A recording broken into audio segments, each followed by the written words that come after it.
दर्शन news.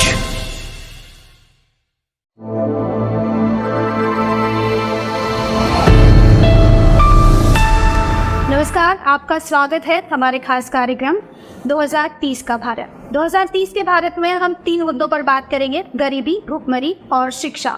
इन तीनों मुद्दों पर हम अलग अलग चेहरों से बात करेंगे और आज जो चेहरा हमारे साथ मौजूद है उनके बारे में बताने से पहले मैं 2 लाइनें पेश करना चाहूँगी कि सभी का खून शामिल है यहाँ की मिट्टी में, ये हिंदुस्तान किसी के बाप का टुकड़ी है। ये शब्द है मरहूम जनाब राहत इंदौरी साहब के और उन्हीं के सुपुत्र सतलज राहत जी हमारे साथ इस वक्त मौजूद हैं। सर, आपका बहुत शुक्रिया, थैंक यू वेरी मच। तो इनसे हम चर्चा शुरू करते हैं। तो एक बार फिर मैं आपका स्वागत करती हूँ हमारे इस खास शो 2030 के भारत में। सबसे पहला और अहम सवाल मैं आपसे ये करूँगी कि 2030 तक आप भारत को गरीबी के मायने में कहाँ देखेंगे? दरअसल देखिए, मैं जिस भारत को जानता था, जिस वक्त मैं अपब्रिंगिंग थी मेरी, जब बड़ा हो रहा था मैं, तो हम लोग तमाम नेता, अभिनेता, लेखक, पॉलिटिशियन, सिंगर, सब लोग मिलजुल के सारा भारत ये कहे देश में एक रहे या मिले सुर मेरा तुम्हारा या सुर बने हमारे जैसी बातें करते थे। एक माहौल था देश प्रेम का, देशभक्ति का, आपसी भाईचारे का, मोहब्बत का, हिंदू मुस्लिम सिख ईसाई आपस में सब भाई भाई, इस तरह की बातें हम लगातार सुनते थे। पिछले कुछ अरसे से हमने सुनना बंद कर दिया है। तो आपकी बात की शुरुआत में पहले एक अपने इस शेर से करना चाहूँगा कि सभी को ज्ञान बांटा जा रहा है, सभी को ज्ञान बांटा जा रहा है, ये हिंदुस्तान बांटा जा रहा है और हमें ये मंदिर और मस्जिद दिखाकर हमारा ध्यान बांटा जा रहा है। क्या बात। आपने जिस बात गरीबी की बात की है, उस गरीबी की तरफ ध्यान जाने के लिए सबसे पहले हमें उन मुद्दों से ध्यान हटाना पड़ेगा जो बेवजह हमारे आसपास दिखाए जा रहे हैं या सुनाए जा रहे हैं। तो मुझे लगता है कि अगर उस पर से ध्यान हट के हम लोग सीधे हमारे देशवासियों की भलाई की तरफ सोचें, उनकी तरफ ध्यान दें, तो बहुत कुछ अच्छा हो सकता है। बिल्कुल। तो मतलब आपको लगता है कि यही वजह है कि मतलब आज़ादी को लगभग 75 साल हो चुके हैं, 75 सालों में अभी तक गरीबी नहीं, गरीबी से की स्थिति देश में कैसी है ये सबके साथ में, आपको लगता है कि यही वजह है कि इन मुद्दों पर ध्यान नहीं दिया जा रहा है, इस वजह से ये स्थिति है? बिल्कुल, इन मुद्दों पर ध्यान नहीं दिया जा रहा है, इस वजह से ये स्थिति है। और मीडिया वालों को इस बात का मालूम है कि स्थिति क्यों बनी हुई है, इस वजह से ही वो लोग उन्हीं मुद्दों पर कंसंट्रेट करते हैं जिससे सत्ता पक्ष को फ़ायदा हो रहा है और देश का ध्यान नहीं जा रहा है इन मुद्दों के ऊपर। मेरा ऐसा मानना है। तो मैं जानना चाहूँगी कि क्या क्या ऐसे पॉइंट सामने आ सकते हैं, किस तरीके से गरीबी को हटाया जा सकता है? क्योंकि देखिए, फ्री की रेवड़ियाँ भी आपने देखी होगी, बहुत से गरीबी हटाओ आंदोलन भी आपने देखे होंगे। हम किसी भी सरकार की बात करें, कोई भी सरकार, रूलिंग पार्टी में कोई भी पार्टी हो, लेकिन आखिरकार इतने अभियान चलने के बावजूद, रेवड़ियाँ बांटने के बावजूद गरीबी जिसकी तस पड़ी हुई है। हालांकि आंकड़े तो कुछ और ही दर्शाते हैं, लेकिन आखिर जब हम रोड पे चलते हैं तो अच्छे अच्छे शहरों से लेकर अगर गांव के लोगों को देखें, सब गरीब पाए जाते हैं और ज़्यादातर पॉपुलेशन आपको गरीब ही दिखेगी। तो क्या हम ऐसा कर सकते हैं जिससे गरीबी दूर हो सके? आखिर भारत देश काउंट हो रहा है, यूएन ने अगर बोल दिया है कि गरीबी हटाना है, यानी कि यूएन भी देख रहा है कि भारत में स्थिति खराब है, तो क्या हम एक्शन ऐसे ले सकते हैं? देखिए, एक आम इंसान के तौर पे, एक भारतीय के तौर पे हम लोग तो क्या ही करेंगे। सरकार का काम होता है एक प्रॉपर प्लान बनाना और उसको एग्जीक्यूट करना। अगर इस तरह की बातें आज भी हो रही हैं, इतने बड़े बड़े, इतने महान नेता होने के बावजूद, पहले भी मैं किसी पार्टी विशेष का नहीं हूँ, सत्ता और के खिलाफ होता हमेशा आप साहित्यकार और शायर और कवि और पत्रकार भी, लेकिन इन दिनों शायद नहीं है। लेकिन मैं आमतौर में सच बात ये कहता हूँ कि हमें ऐसे रहनुमा, ऐसे नेता चुनना होंगे जो जिनके पास एक विज़न हो, जो लोग आगे बढ़ने की बात करें, जो गलत मुद्दों से हट के देश की भलाई के लिए सोचें। इसने जी मेरा सीधे तौर पे ये मामला है। आपने बोला कि ऐसे नेता चुनने होंगे। मैं यहाँ इस वक्त सतलज राहत जी से बात कर रही हूँ। मैं चाहती हूँ आप ये बताएं कि आपने क्या कदम उठाया इस दिशा में? देखिए, मुझे तो कदम उठाना ही है। वजह ये है कि मैं जितना कट्टर हिंदुस्तानी हूँ उतने कट्टर मुसलमान हूँ। और अगर आप मुस्लिम आइडियोलॉजी पे ध्यान देंगे तो ज़कात, फितरा, खैरात, इस तरह के लफ्ज़ आपको बहुत सुनने को मिलेंगे। मुसलमान जब तक वो मुसलमान नहीं, जब तक वो ज़कात नहीं निकालता अपने माल में से, तो मुसलमानों में तो ये एक नियम है कि आपको अपनी कमाई में से 1% एक हिस्सा गरीबों के लिए निकालना ही है। और ये जब नमाजें होती ईद की, उससे जस्ट पहले यार काम हो जाता है। रमज़ान के महीने में लोग लगातार ज़कात देते हैं, तो मुस्लिम समुदाय तो लगातार ज़कात, फितरा, खैरात, इमदाद, इस तरह के लफ्ज़ आप सब सुनेंगे तो आपको समझना चाहिए कि ये गरीबों की मदद के लिए किए गए हैं। तो एज ए मुस्लिम और एज ए हिंदुस्तानी मैं लगातार इस चीज़ पर ध्यान देता हूँ कि मेरे आसपास वाले खुश रहें, मेरे शहर के लोग खुश रहें। और ये पूरा अमल देखिए, बहुत आपको मैं समझाता हूँ, आप उसको भी हिंदू हिसाब से भी आप समझेंगे कि आत्मा, परमात्मा और कर्म, ये तीन चीज़ें होती हैं, खुदा, बंदा और अमाल।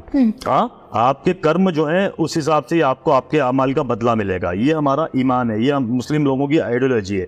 हिंदू धर्म में भी ये बात मानी जाती है कि आत्मा का अस्तित्व है, परमात्मा का है और कर्म का है। तो हम अपने कर्म पे बिलीव करते हैं, इस वजह से लोगों की मदद करते हैं, सिर्फ इसलिए कि अपने परमेश्वर को राजी कर सकें और पूरी दुनिया में एक आपसी भाईचारे और प्रेम की एक बात कही जा सके। जी सर, आपने कर्म पर बिलीव करते हैं, कर्म करते हैं, उन्हीं कर्मों के बारे में जानना चाहती हूँ मैं। अभी तक अगर मैं देखूं तो आपने इंडिविजुअली, क्योंकि सतलज राहत जी से मैं बात कर रही हूं, पूरे मुस्लिम समुदाय से मैं बात नहीं कर रही हूं, तो इंडिविजुअली आपने अभी तक ऐसा क्या किया, कितने लोगों की गरीबी मिटाने में सहयोग किया? मुझे आपको क्या लगता है मेरा बैंक बैलेंस क्या होगा? आपको क्या लगता है मैं करोड़पति, अरबपति हूँ या कोई बहुत बड़ा उद्योगपति हूँ? आपको क्या लगता है? नहीं सर, दरअसल ये है कि मैं एक शायर हूँ और मेरे वालिद जो हैं वो एक बड़ा महल नहीं बनाया, उन्होंने एक छोटा सा घर बनाया, एक परिवार बनाया जिसमें हम जॉइंट फैमिली में मिल के रहते हैं। कोई बहुत बड़ा बैंक बैलेंस नहीं है, लेकिन मैं राहत इंदौरी साहब का बेटा हूँ। मुझे बहुत सारे ऑफर हैं कि मैं बड़े बड़े स्टेज और मंच शेयर कर सकता हूँ, लेकिन मैंने इंदौर में लगातार उन शायरों को, उन कवियों को इनवाइट किया है जो लोगों को मुशायरों में जगह नहीं मिल रही है, जो इस तौर पे पैसों के लोग लेके कमज़ोर हैं, उन लोगों को हम लगातार मदद कर रहे हैं, उन लोगों को लगातार स्टेज दे रहे हैं जो हम कर सकते हैं अपने हैंड पे, और वो चल रहा है। और ये बिल्कुल, जैसा कि आपने बताया कि आपने जैसा शायद आपको सवाल ऐसा लगा, आपने कहा कि अकाउंट बैलेंस उतना नहीं है, लेकिन बस एक सीधा और काफ़ी न्यूट्रल सवाल था कि आपने अपने एंड से कुछ ऐसा किया हो। बताया ना मैंने। हाँ, मैंने आपको एज ए मुस्लिम भी बताया और एज ए शायर भी बताया, और अगर आप उसके अलावा भी लगातार मदद हम करते रहते हैं जो मिलता है उससे। ठीक है, ठीक है। एक सवाल और मेरे मन में यहाँ पर उठ रहा है कि आपने सुना होगा और अक्सर लोग कहते भी हैं कि जो भारत देश में मुस्लिम्स हैं, कुछ कुछ एरियाज़ की अगर हम बात करें, वहाँ पर कहा जाता है कि गरीबी ज़्यादा है और पढ़ाई लिखाई में आगे नहीं बढ़ाया जाता है, या कुछ ना कुछ वजह से पीछे रह गया है। देखिए, माइनॉरिटीज़ में जैन्स भी आते हैं, सिख भी आते हैं, लेकिन मुस्लिम्स भी आते हैं, लेकिन मुस्लिम्स पढ़ाई के मामले में, या हम बात करें गरीबी के मामले में, वो पीछे दिख रहे हैं। बाकी जैन्स को आप देख लीजिए, सिख्स को देख लीजिए, आगे बढ़ रहा है। तो कहाँ कमी रह जा रही है सर? उनका एजुकेशन के लिए उनको इतने प्रेरित नहीं किया जा रहा, उनके इलाकों में एजुकेशन इंस्टीट्यूट इतने अच्छे नहीं हैं। और सबसे पहली बात ये, अगर वो पढ़ाई लिखाई उनकी पिछली पीढ़ी भी नहीं की तो उनको भी थोड़ा सा दिक्कत आ रही है। उस पर ध्यान ज़्यादा देना चाहिए। जो इंसान कमज़ोर हो आपके घर के अंदर, उस पर ज़्यादा ध्यान दिया जाना चाहिए, लेकिन यहाँ पर ऐसा नहीं हो रहा। आपको अगर लगता है कि हो रहा है तो वो अलग बात है। मुझे नहीं लगता कि मुसलमानों के लिए कुछ एजुकेशन को लेकर कुछ सीरियस हो सरकार या कोई। तो सर, एजुकेशन, जैसे कि आपने बताया सरकार सीरियस नहीं है, जैसे मैंने दूसरे समुदाय की बात करी, जैन्स की बात करी, सिख्स की बात करी, तो उनके अलग अलग कम्युनिटी चलती है। जैसे ऑल इंडिया माइनॉरिटी एसोसिएशंस हैं अलग अलग स्टेट के, और ऑल इंडिया भी है। तो क्या ऐसा कुछ कदम नहीं उठाया जा सकता है समुदाय के द्वारा? देखिए, सरकार आती रहती है, बदलती रहती है, आरोप प्रत्यारोप हमेशा जारी रहता है, एक दूसरे के ऊपर आरोप लगते रहते हैं, और किसी भी सरकार से कोई संतुष्ट नजर नहीं आता है, और ना ही ऐसा काम भी होता है कि जनता संतुष्ट नजर आए।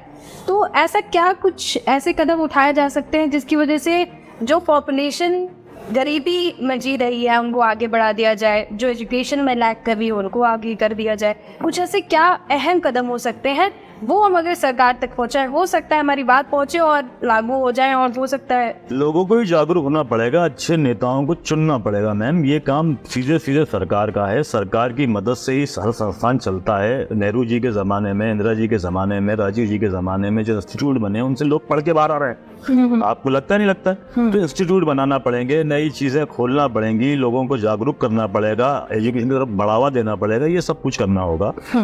ये वजह है मैम। आपको लगता है कि शायर कर सकते हैं, तो शायर क्या कर लेंगे हम लोग? लोगों को जागरूक ही कर सकते हैं, जैसे पत्रकार कर सकते हैं। तो वो कोशिश हम कर रहे हैं, लगातार कर रहे हैं। और मेरा नया शेर आप सुनिए इस बारे में कि जहाँ सुकून हो उस धाम की तलाश में हूँ, जहाँ सुकून हो उस धाम की तलाश में हूँ, जहाँ सुकून हो उस धाम की तलाश में हूँ, राम का राज है मैं राम की तलाश में हूँ। क्या बात। हाँ ना, तो दरअसल मामला ये है कि हम सबको मिलजुल के काम करना पड़ेगा। पॉलिटिकल जो लोग हैं उनको भी आप चुने इस तरीके से कि उनको भी लगे कि एक दबाव है लोगों का, जिस काम के लिए चुना है वो करना होगा, तो बात बनती है मैम। बिल्कुल बिल्कुल, आपने सही कहा। यहाँ पे एक चीज़ और, काफ़ी सीधा सवाल है और सीधे जवाब की मैं आपसे अपेक्षा करती हूँ। मैं ये जानना चाह रही हूँ कि क्योंकि हमारा एक गोल, हम भी एक एज एन ऑर्गेनाइजेशन काम कर रहे हैं 2030 का भारत, और हम भी लगे हुए हैं हर क्षेत्र में काम कर रहे हैं, जिसको जिसकी नीड है वो प्रोवाइड करा रहे हैं।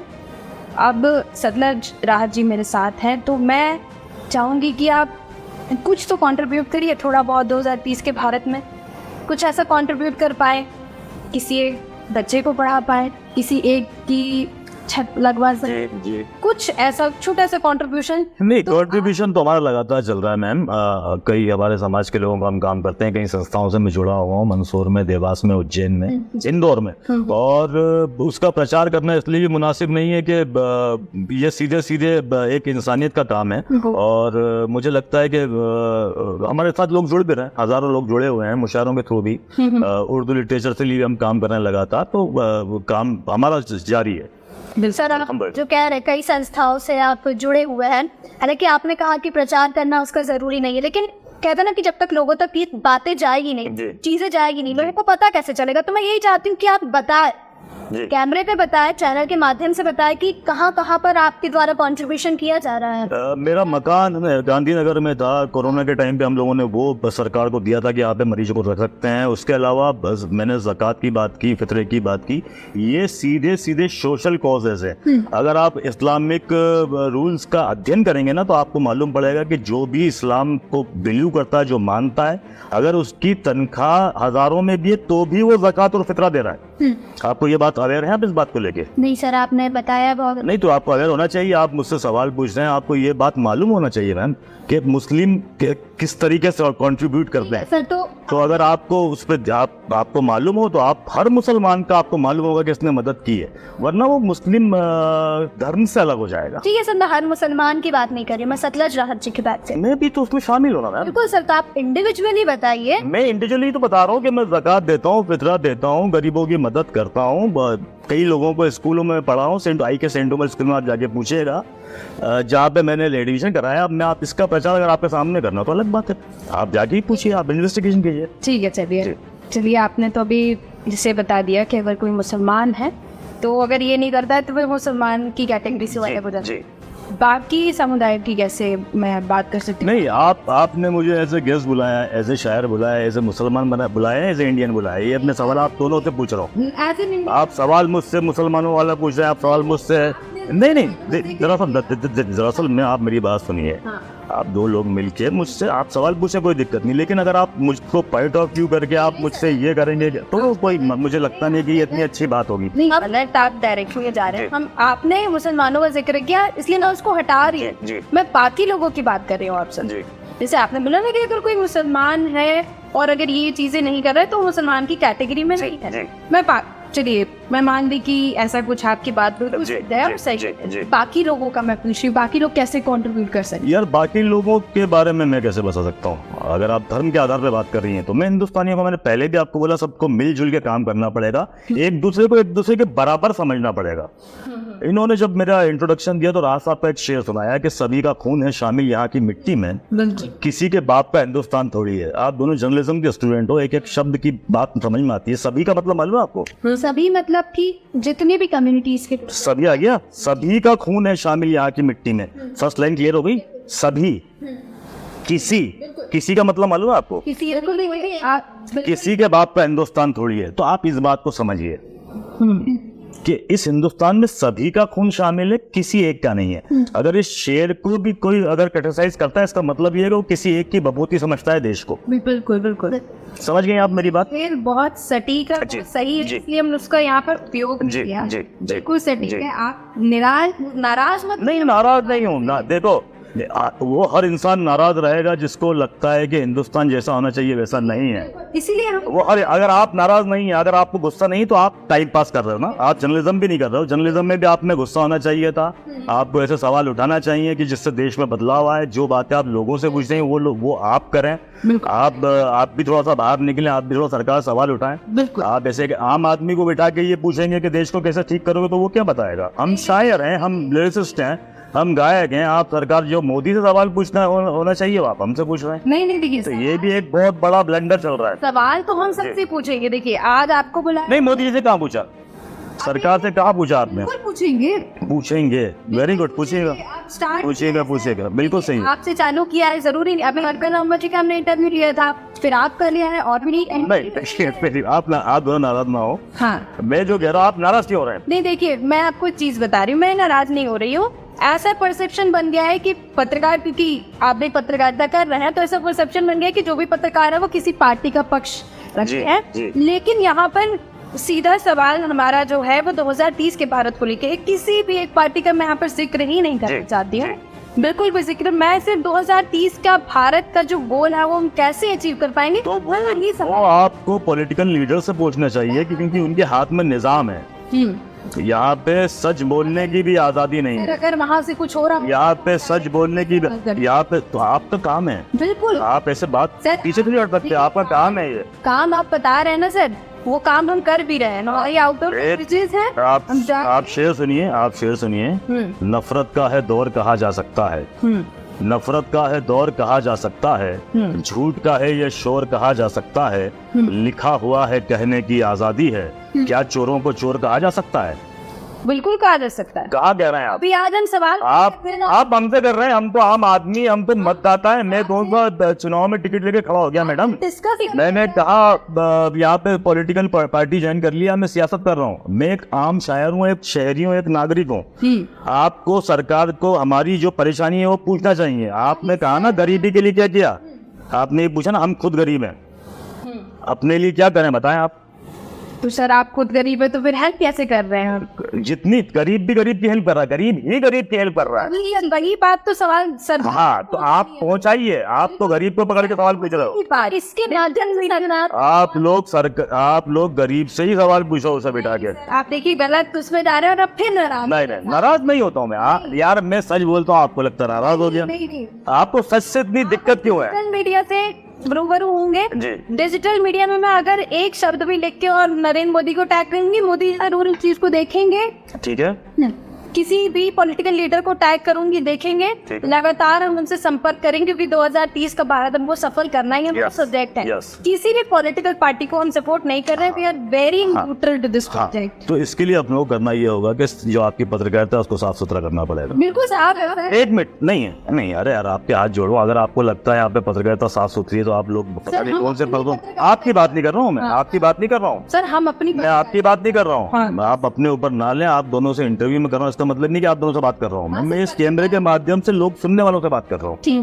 मैं आप दोनों से बात नहीं कर रहा हूँ, इस कैमरे के माध्यम से बस सुनने वालों से बात कर रहा हूँ। सबसे पहले हम लोगों को पत्रिका ठीक करना पड़ेगी, पत्रकारों को ठीक करना पड़ेगा, है ना। हमारा जो मंच है, उर्दू मंच और हिंदी मंच, वो भी चाटुकारिताओं से भर चुका है। राहत इंदौरी साहब के इंतकाल के बाद एक भी शायर ऐसा खड़ा हुआ नहीं है जो सरकार के खिलाफ बात कर पाए, जो मजलूमों के हक में बात कर पाए, जो गरीबों के हक में बात कर पाए। हम शायर हैं, हम बोल के ही जागरूक कर पाते हैं। अभी जो मैंने आपको शेर सुनाया ना, यही जागरूकता है मेरी तरफ से। बिल्कुल आपकी जागरूकता ये कैमरा चालू करके इंटरव्यू लेना है, लोगों तक पहुंचाना है, मेरी माइक पे खड़े होकर हजारों लोगों को जागरूक करना है। बिल्कुल, समझ गए आप कि क्या चोरों को चोर कहा जा सकता है, ये कहना भी पड़ेगा। बिल्कुल। तो आप जो भी जिस फील्ड में है उसको उस फील्ड की सफाई करना पड़ेगी।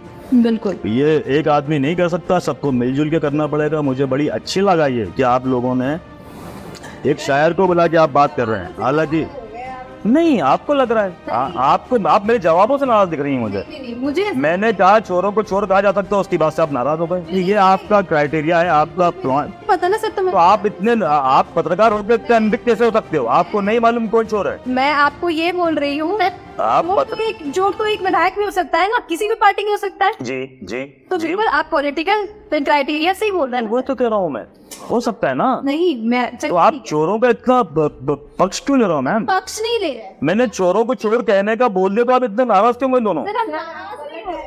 अरे यार सर, मैं उनको वो नाराज हो गए मैम वो। नहीं, आपको ऐसा लग रहा है नाराज नहीं है। हम जो बात कर रहे हैं बताइए। हम किसी भी पॉलिटिकल पार्टी की यहाँ बात नहीं कर ठीक रहे है। हैं। इंटरव्यू पॉलिटिकल इंटरव्यू ठीक है। मैं पहले भी ये चीज कह रही हूँ, बार बार एक ही चीज दोहरा रही हूँ कि सतलज राहत जी से हम जी। कह रहे हैं। तो किसी भी पॉलिटिकल पार्टी की बात करना यहाँ पर मुनासिब नहीं है। मैम आप सतलज राहत से बात करें तो सतलज राहत के बारे नहीं, देश के बारे में बात करना है। देश के बारे में जब बात होती है तो देश की अच्छाई और बुराइयों में बात होती है। जो बुरी चीज होती है उसको सही करने के लिए जो बुराई के पीछे उसकी बात करना पड़ेगी ना, उसकी आप बताइए, उसकी बात करना पड़ेगी नहीं करना पड़ेगी?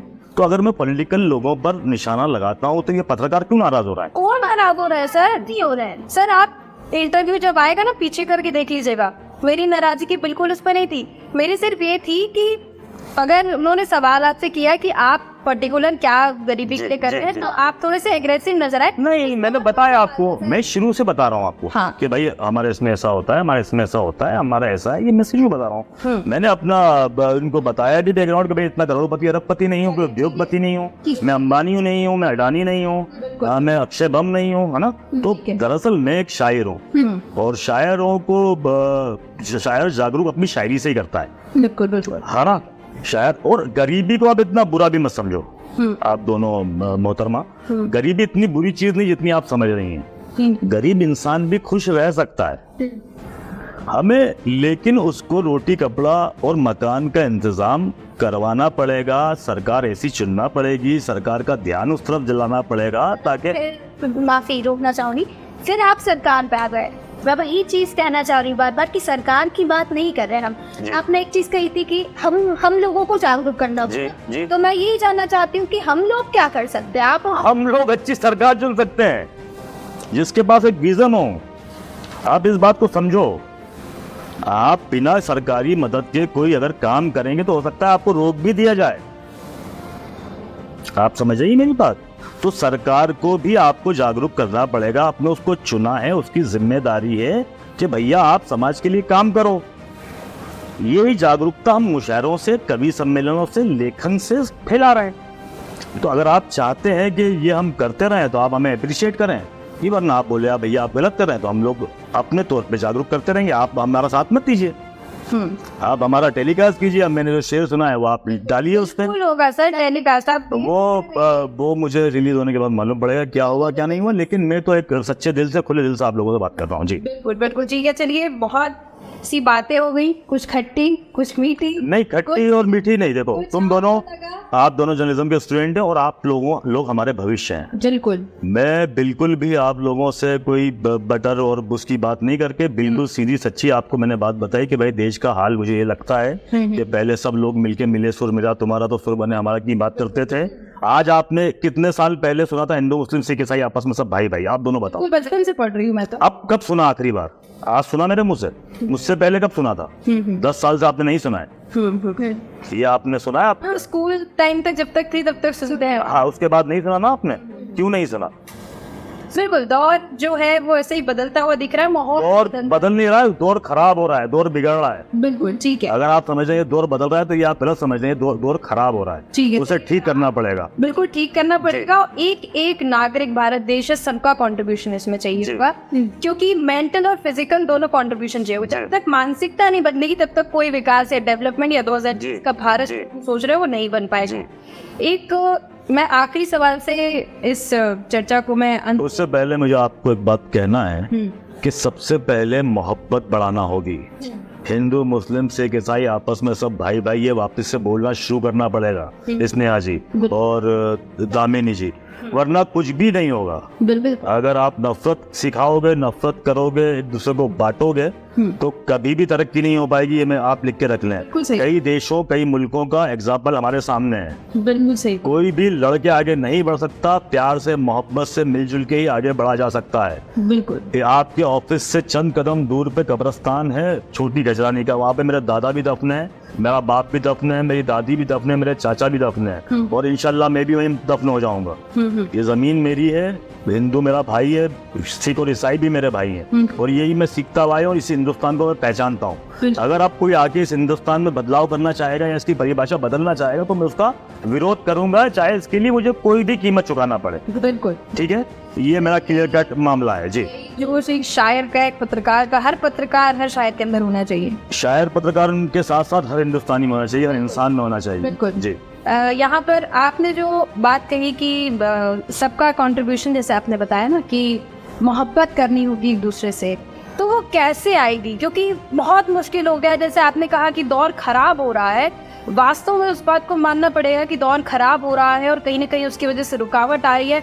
कैसे हम इनिशिएट कर पाएंगे, कैसे मोहब्बत ला पाएंगे आपस में? देखिए, आप जो हिंदुस्तान देख रहे हैं वो टेलीविजन पे देख रहे हैं, जो न्यूज चैनल पे आप हिंदुस्तान देख रहे हैं वो हिंदुस्तान है नहीं। हिंदुस्तान की गलियां हैं, गाँव के बेले पनघट देखो, शहर में हिंदुस्तान नहीं हो। हिंदुस्तान की जो खमीर है, हिंदुस्तान की जो फितरत है, जो हिंदुस्तान की खासियत है ना, वो मोहब्बत ही है।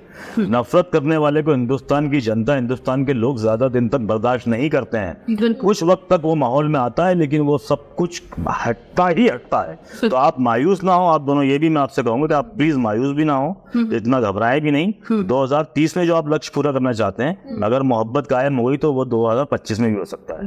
बिल्कुल, बहुत अच्छी बात कही आपने। और ये बात बिल्कुल सही है कि अगर आपस में भाईचारा हो गया, आपस में जितने भी समुदाय, क्योंकि सेक्युलर कहा गया है इनको, और आपसी अगर चीजें बहुत ही सही हो गई तो मुझे लगता है कि 2030 से पहले ही सारी चीजें अचीव हो जाएंगी। लेकिन मेहनत करने की बेहद आवश्यकता है, हर क्षेत्र में मेहनत करने की बहुत ज्यादा आवश्यकता है। बहुत बहुत धन्यवाद सर हमारे साथ जुड़ने के लिए। Thank you. तो फिर आपके सामने हम आएंगे कुछ नए चेहरों के साथ। सीधे हमारे सवाल होंगे, कैसा होगा 2030 का भारत? तब तक के लिए नमस्कार।